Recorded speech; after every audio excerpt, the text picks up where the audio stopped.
next one is an acting question from Teresa, and she wants to know, for the last 2 years, I've been going on every audition possible, and I haven't been booked on anything. I'm taking acting classes, I have an acting coach, and I'm feeling as though I'm ready when I audition. Do you have any thoughts as to why I may not be booking jobs?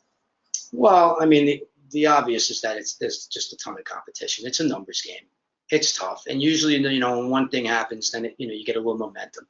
But I guess what I would ask myself, this was a question that I got asked a long time ago by a very good acting teacher who still teaches, and he teaches about his whole thing is about your niche, like where you fit in, what role is really your sweet spot, what kind of role is really your sweet spot.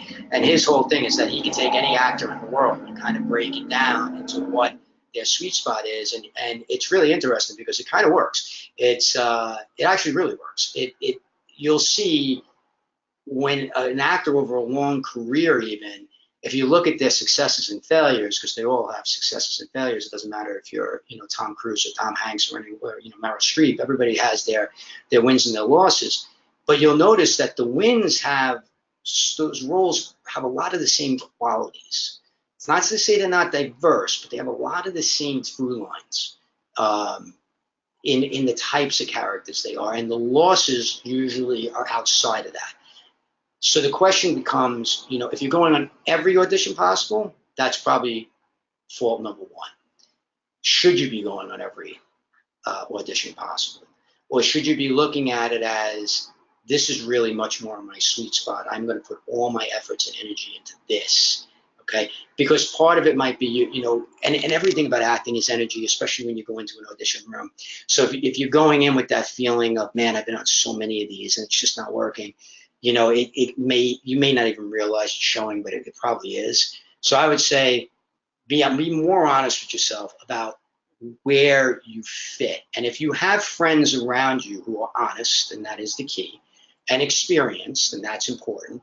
If you have friends who are casting directors, or you have friends who are producers, or if you've done other acting before, where you have people who have hired you, because I know you're saying right now you're not getting hired, but I'm saying that maybe you did some theater or whatever. Ask them how they perceive you. Ask them what they think your type is. Now, I'm not saying you have to take that as gospel, but it's always interesting as an actor to see how other people see you. And if you're open to that, you may sit there and go, you know what, I was just going for this really, strong lead, where maybe I would have been better in the strong supporting role, or vice versa. So I think it starts there, but don't get discouraged. It is a numbers game. I don't know if you're in LA or not, but it is certainly a numbers game out here. But also be honest with yourself and be inquisitive. Ask people. Ask people around you that you trust how they see you, and how do you see yourself? What matters to you? What do you like when you look on TV? What roles do you sit there and go, I can play that? And then also look at ones and go, I can never play that. I can never do that. Not that I can never do it. I mean, acting's acting, but I'm saying that is more in your zone. Is more in your zone. You want to stay closer to that if possible.